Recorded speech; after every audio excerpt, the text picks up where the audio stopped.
and welcome to another edition of What's the Word? A slightly smaller panel this week. David Jennings from the Racing Post, Johnny Ward, as always, joins me, and looking forward to the weekend's action. Looking a little bit back at the news during the week, and big news, big sponsorship on the Gold Cup front. Is it a little bit weird it's going to be two names in two territories, Jenna? Not really. I suppose it'll take a little bit of getting used to the Magners Cheltenham Gold Cup, because we obviously don't call it Magners, but I'm sure plenty of us have been on holidays and have ordered a bottle of Magners. I think it's great. It's a great initiative, and what was incredible, I think a few people tweeted about it during the week, was that a lot of people received their couple of bottles of Bulmers the day the announcement was made, so there was forward planning. So they obviously have put a bit of research in, and the early signs are good, Tom. Okay, so Jenna was happy with his bottles of Bulmers. Was the key to that story. What about you, Johnny? Yeah, I'm very happy actually. You know, I'm against this on every level. Like, I think cider is horrible. I don't think racing should be sponsored by. I don't think sport should be sponsored by booze companies. Full stop. I think the racing. Pioneer that you are. Well, no, it's not that. It's like what's the relationship between sport and alcohol? You know, apart from the fan. You know, in terms of participation. But sure, you can drink sensibly.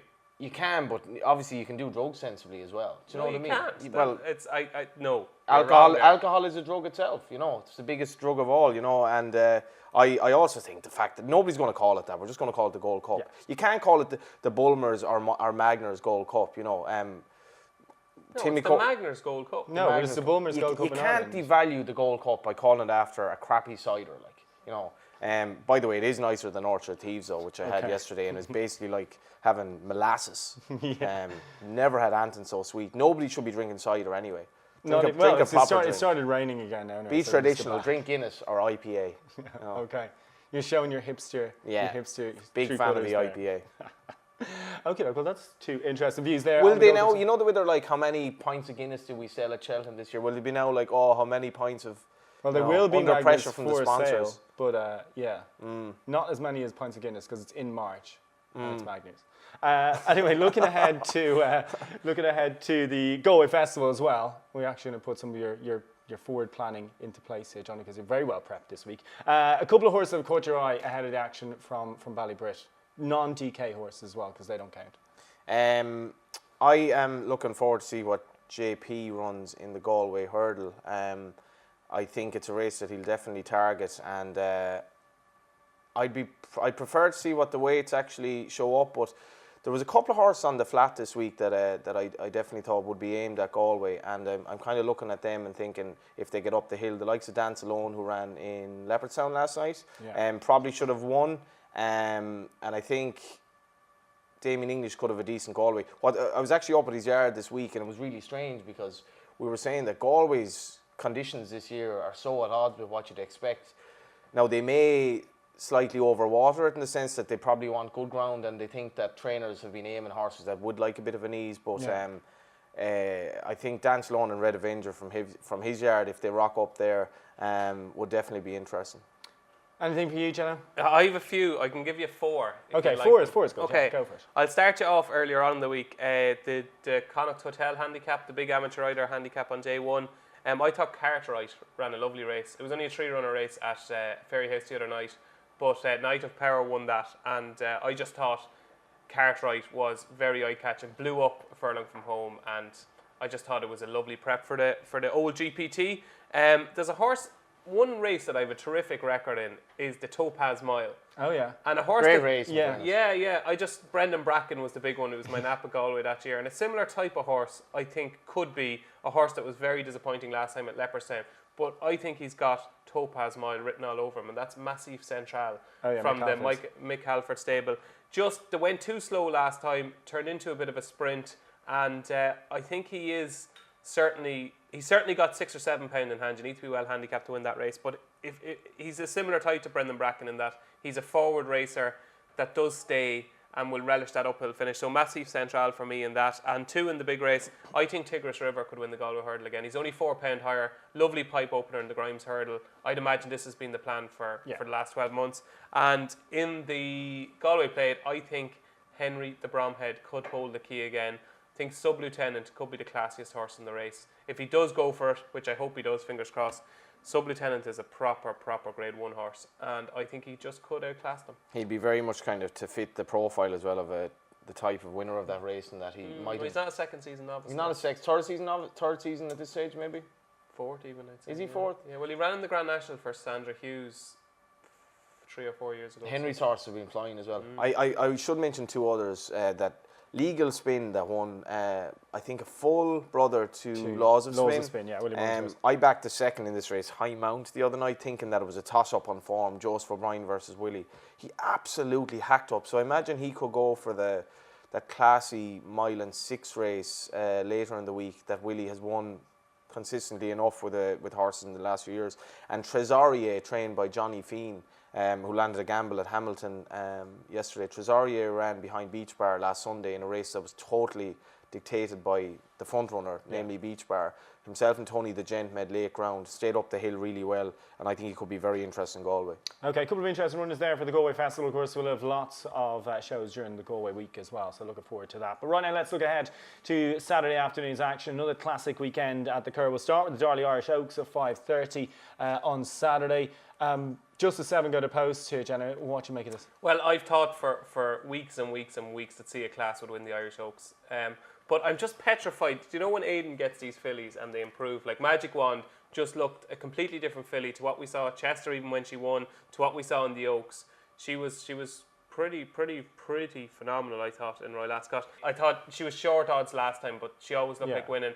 I think the Curragh is tailor-made for her. It's a kind of like the opposite almost of Newbury, as in long home straight, time to find her rhythm. I think she's very, very good. I think Magic Wand will need to be the filly she looked in the Ribblesdale to beat her. Interesting, Aidan O'Brien's had 5 winners of the race. Only 2 of them were winning favourites, though. You know, the likes of Bracelet and that have won at bigger prices. So, what do you reckon, Johnny? You still with Steel? Well, that sort of tallies with what Jenna was saying there, that it's hard to countenance or predict the improvement that they will make from run to run. You know, you think of just fillies that looked exposed and just improved out of all recognition. So, could you make a case for Forever Together? Like, you know, she's a strong winner of the Oaks. Obviously disappointed. Bit of rain, obviously not enough rain. I have a question but for you. If Together Forever, or is it Together Forever? Forever Together. No, Forever Together didn't run in the Pretty Polly, what price would she be here? Well, who'd be riding her? So that's Donegan. Ryan would probably be Ryan, her, like, yeah. you know, she'd have to be favourite, like, and if she didn't, then you're trying to make a case for taking her on at a short price, and you might get 4 Sea of Class. Like, Sea of Class is 2 to 1, which is probably a terrible price in the face of it, but I like Well, she's coming from listed company, and all the other 2 are coming in from Group 1s. I'm kind of making the case that she's coming here quite fresh. She's been spared really hard combat, and if Forever Together or Magic Wand bombed, you wouldn't be that surprised because they've had a couple of tough races in good company. I love Sea of Class. I really, I don't think Forever Together had actually that tough a race in the Pretty Polly. She probably didn't, I suppose, but she also ran in She the. just was over an inadequate trip, like. Perhaps well beaten though, like, you know, and where would the winner, you know, match up with her stablemate Sea of Class in the mind of Willie Haggis? I think Willie Haggis would probably say Sea of Class a lot better. The Athena she beat is not the Athena of today, though. Yeah, fair enough. There is one horse that brings them all in form lines, and that's Princess Yeza of Gavin Cromwell's, who was 3rd to Magic Wand and Forever Together. Is it Together Forever? Forever Together. Forever Together. Forever Together at Chester, beaten 4 lengths that day. Princess Yeza ran in the same race as Sea of Class last time, was beaten 7 lengths and beaten convincingly out of sight. And Sea of Class gives the impression that she's in 3rd or 4th gear at the moment because, like, she's been ridden in the races like they know she's going to win. So when the gun is put to her head here, I think she'll improve another 5-10 pound. Like, will the race be set up for her? I think it probably will. I think it will be. I could see her cruising into contention 2 out down the outside, and if she's the filly, I think she is. I think she'll win. Goes and does a Sariska.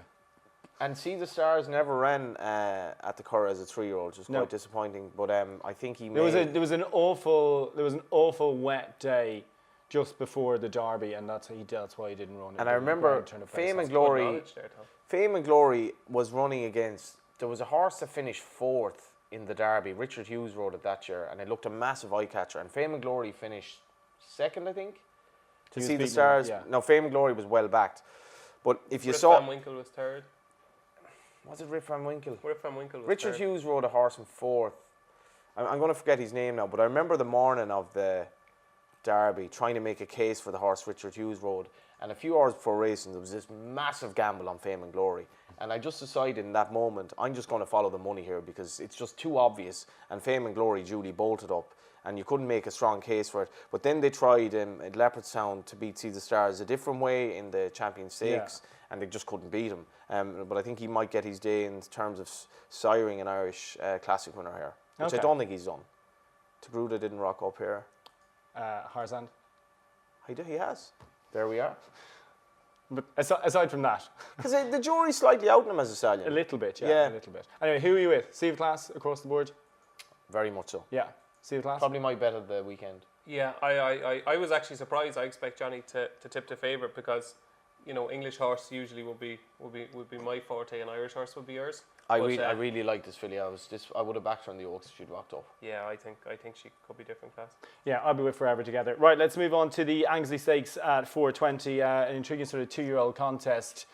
Durline's Viadera was so impressive on debut. Are you with her, Jenna? No, I'm against her. Okay. I think she's a nice filly who did well to win. Another one of Jers actually won during the week that did remarkably well to win at Fairy House. Incredibly got up the inside. Yeah, the gap's open. But you go back to Just Wonderful's debut performance. Gossamer Wings, Sparkle and Joy, Fantasy in behind, have all won since. And the weight of support that came for her at Royal Ascot was incredible. Like, she went off 2-1 favourite in a proper race. Nothing went right. She looked, I think she ran almost the way they expected her to run first time out, in that she looked so inexperienced. She popped out, she was keen, she threw her head in the air, she got caught in traffic. It was all just the biggest shock to the system. And I think a race like this would have been perfect for her second race. I think they would have loved to have skipped the hustle and bustle and carnage of a Royal Ascot 2-year-old race with a big field where there's very little room to manoeuvre. This is perfect for her. I was really impressed with her when she won first time out. I think they really do like her. And I think you'll see a different. The post-race quotes for her debut were pretty incredible. Yeah, it was very unaided-like. Yeah, so, absolutely, I'm going to give her another chance. As you know, Tom, forgiveness is one of my greatest traits. Yeah, absolutely. Well under Western Rider. Right, Johnny, your thoughts here? Forgiven, not forgotten. But I'm actually going to go with the Mark Johnson horse here, which is something I practically never do. I really like Footsteps in the Sand as a stallion. I think Marie's Diamond has his traits of just being a solid horse. Cruciatious that Jim Bulger is thrown in. It's not unlike him to throw a maiden into a good race. In fact, he can run maidens in classic races. This horse was well backed at Naas. Shape well, was green over a bit further. The horse that was second was placed and beaten 2 necks at Leopardstown last night. It looked solid form. But I'm just like, I just would prefer to take on the fillies here. Just Wonderful is obviously very promising, but on the face of it, she has a bit of work to do. Like, Marie's Diamond is rated 102, and a rock solid run behind Van Beethoven last time. Will be prominent.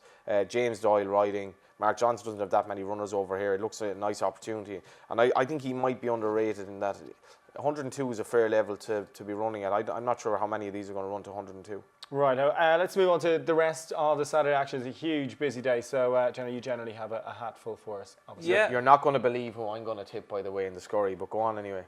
Well, in the scurry, staying with the Curragh, I actually fancy one at a big price in the scurry. I think it's 20s. It'd be bizarre now if this was the same horse. I don't think so. I'm going to put up one in 50s in the scurry, so go on. Okay, mine is True Blue Moon. Cool. No, okay. I just thought it's down to a mark of 92, and it's had 3 starts this season, and a couple of times it just looked as though it blew up. And I'd imagine it's not a Group 1 horse. I'd imagine a handicap has been the plan. They don't get much bigger handicaps than this one. Plenty of money at stake. Only beaten 3 lengths in the Norfolk last year. Wayne Norden takes the ride for Joseph. So True Blue Moon, 20-1, off a mark of 92. I don't think it'll go off 20-1. Loads of speed. Okay. I'll put up Blair Main at 50s, by the way. But Johnny, you go. Blair Main is just ahead of Rattling Jewel in the weights as well. Rattling Jewel is a horse I'm waiting for some rain for. I lumped on it at Naas. Was it 2 weeks ago or last weekend? Just didn't seem to let himself down now. No. What's this horse that you won't believe him? Go on, what are you going to tip up? Master Speaker. The perennial, unlucky and running also ran. Expecting a kind of, Yeah, like. Well, it is a bit of a mad one, but in fairness, Ado McGuinness, they acquired 2 horses, which I think Ado has done wonders for his reputation this summer. It's birthday yesterday. Was it? It could be a belated celebration as Master Speaker wins the scurry. But Ozzie Valentine thoroughly exposed. They bought him for a song, and he goes and does what he's done. He's won all this prize money. Master Speaker hasn't actually been quite as lucrative yet, but he's gone back to a course that he knows, he knows really well. They've stepped him up in trip, but this horse, like on his day, has loads of speed if he gets a toe He into should get tons of speed in that race as well. Ronan Whelan, the man in form, the smiling assassin, 25 to 1 thereabouts. I think he's a fair chance now. There'll be some trifecta with the three of them. Yeah, I'm telling you. That is retirement stuff. Yeah. Right.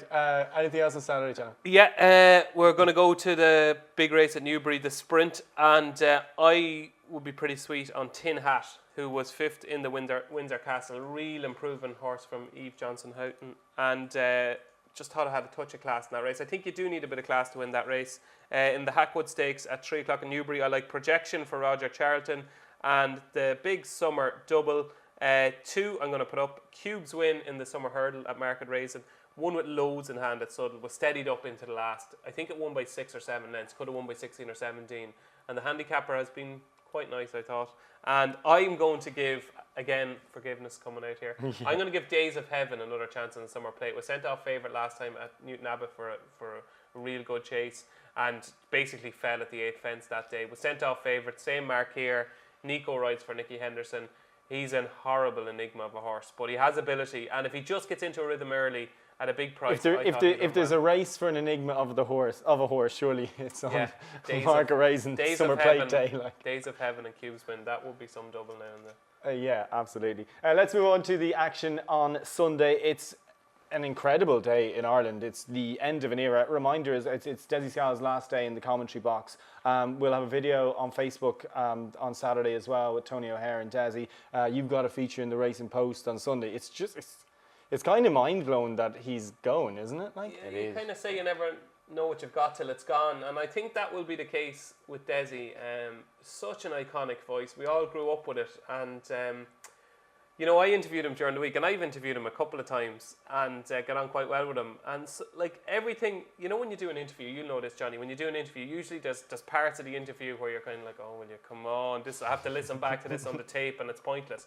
But every single thing he said, I go, God, that's actually really interesting. And the most interesting thing of all that he told me was when he started commentary, commentators were not allowed to commentate on the last 200 yards of a race because it was believed that would affect or influence the judge.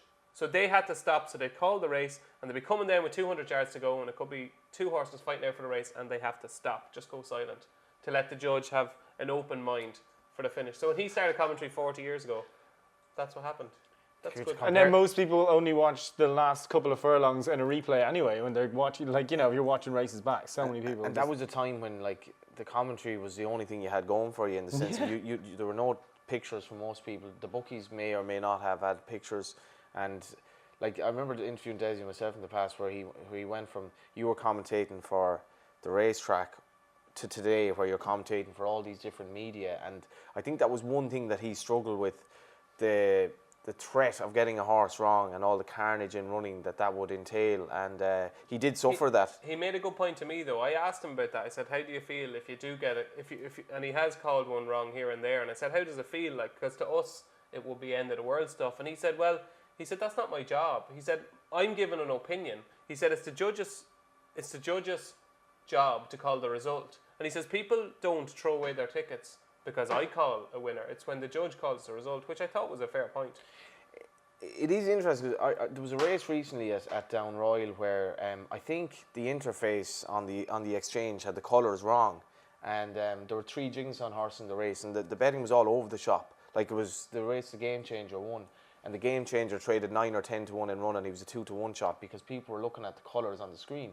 And it's the same in commentary. The amount of people are still putting all this money on something that they haven't researched properly. Like the commentator is going to get it wrong, but I'm a sucker for, you know, the people who, I suppose, they're getting on and they're coming towards the end of a career, and this I do find this kind of a bit like emotional that Desi's, because it was the voice that we all, it was certainly the voice that got me, it was the iconic voice. My favourite Desi commentary, just because it was so just instant, and it was exactly what was in all of our heads, was when Hurricane Fly and Jeski were coming down to the last, and it could have been an Irish Champion Hurdle or Christmas Hurdle, and Jeski made the mistake under Tony McCoy. I don't know if you remember. I do, yeah. But Desi's reaction was, oh, Jeski. He actually said what we would be saying when you're watching the race. The 2 of them are coming down to the last, Hurricane Fly and Jeski, and next thing, oh, Jeski is nearly, and that noise was the noise we were all making in our heads. That was my personal favourite. Absolute class act, and it's a difficult job for Jerry and the rest of the crew. Who are going to have to pick up the slack. We heard Gary O'Brien commentating this weekend. A bit of that's moving on to the rotor as well. Yeah. Right, let's move on to the actual action on Saturday. Sapphire Stakes at 2:55. It's actually been a decent trial for the Nunthorpe. The likes of Mecca's Angel and Marcia winning it recently. Your thoughts on this, Jenno? I thought Mabs Cross would win. It's boring, but best form in the book. It's now rated. It's rated up on 110 now, and thought it was a good run at Royal Ascot. It's a funny. I don't like backing short prices in sprints at the Curragh for no real reason. Mecca's Angel got beaten. Marcia got beaten. Yeah, there is a recurring theme there, but they're not really hard luck stories. It's just certain horses don't seem to handle the track. But Mabs Cross, you'd imagine, should be fine, and I'd say it'll win. Johnny? Not a betting race for me. I'm surprised Ryan Moore is riding Battle of Jericho. I thought he'd ride Washington DC. Now, that could be a negative in the sense of the chronological order or whatever, or the pecking order, but at least you might get a better price in Dunica's Mount Washington DC. He's very solid in fairness. Yeah, solid sprinter. Yeah, you'd imagine Caspian Prince will be up there. He'll get a toe off him. He's a little bit fine at the weights with him, but he's won. I remember him winning at the Curragh last year when I was there. He's solid. Like, he should run a good race. Right, let's move on to the Kilboy State Stakes as well, coming in at 3:30. And the return of September, I suppose, significant here. Magical runs as well. What do you make of this, Johnny? Again, it's jockey book in September. Like I actually backed her for the Oaks, and a bit like I backed Clemmy for the Guineas. It was just one of them years. Now these were the two fillies that you wouldn't have thought coming up to Galway. Like, Aidan hasn't had a winner out of either of them. Clemmy's come back and. Or Magical. or Magical. Now, like, so they've had like 1, 2, 3, 4 runs between the three of them.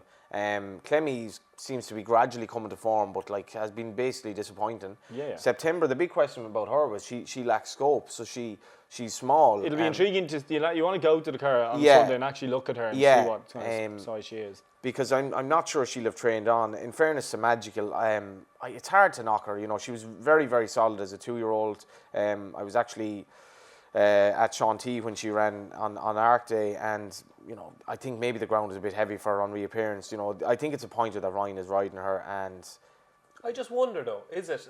It probably is, and I'm sure he has a choice. But I wonder does Shamey ride out September at home? Because if you go through September's runs, I think Shamey has ridden her maybe 5 or 6 times. Like, he has a decent. He rode her in debut, rode her in debutante. I wonder is it just a case of first run back? If he does do a lot of work on her at home, maybe it's a case of and there might be a big difference in the prices here because of jockey bookings. Yeah. And maybe this is one of the rare occasions where we might be reading too much into it. Well, it's a race where the betting will go extremely one way at the end anyway, you know, and it'll be basically play late, Johnny. Well, then you have to play with the contracted price if you want to back either or, like, which Maybe is why don't play guaranteed at all. odds. Well, that's not an option. But guaranteed odds, like for a situation like this, guaranteed odds should not exist. But for races like this, it's a boon. Like, No guaranteed odds, no Bulmers. but Yeah, he's on one today. Jenna, who wins this? I'm going to go for September just because I don't think there's much between them, and I'm trying to predict what way the market is going to go. We don't have the benefit of odds at the moment, but I think an opening show anyway, I'd imagine Magical will probably be odds on. September might be 5-2, 11-4, and I just think there'll probably be too much between them, and on value grounds I'm going to go for September. Right, well, we're looking forward to our best bets of the weekend. Right, time for your naps. You ready? Nap of the weekend. Jenna, you're taking a deep breath there, Johnny, so we'll start are with we Jenna. the same nap? I don't think so, no. No? Do you want to go? I'm with Sea of Class. Sea of Sea of Class. Class in the Oaks. Okay, I'm going to go for Tin Hat in the Super Sprint at Newbury. Okay, and of course you have to give us a multiple for the weekend as well, because Ladbrokes go best odds guaranteed on multiples, despite Johnny's moaning about it. 12-2 in shops every single day. Go on, multiple for the weekend. How many do you want? Treble is good. Okay, Tin Hat 3:35 Newbury. Just Wonderful, Anglesey. What time is that, Johnny? The Anglesey, 4:20. And I will throw in Projection in the Hackwood Stakes, 3 o'clock. Cool. Johnny? So my nap is obviously Sea of Class. My second selection is going to be, this is the one I was waiting for, Tyrone to beat Dublin. 130 in Healy Park, Oma. You think so? Overpriced. Tyrone are obviously kind of hard to weigh up after the Donegal game. People were kind of, but then they just kind of got on with their business, and they were fairly ruthless last weekend. I wasn't impressed with Dublin. I think there are a couple of reasons. I think the price is wrong. And in fairness, I did call it last weekend with Galway at 3-1. And I'm going to give an interesting one here for the treble if I can find the actual race. The 350 at Tipperary, a sizing network. A sizing network. Barry Geraghty teaming up with old ally Jessica Harrington here. I say old ally in that they're allies for a long time. I think this horse wants the drop-in trip that he has on Sunday. Good stuff. My best bet of the weekend is Mab's Cross in the Sapphire Stakes. I'm going with Forever Together in the Oaks, and I'm going to pop up Ambassadorial in the 310 on Saturday at the Curragh as well. Thanks for watching. Thanks for listening. We'll be back again next week with more.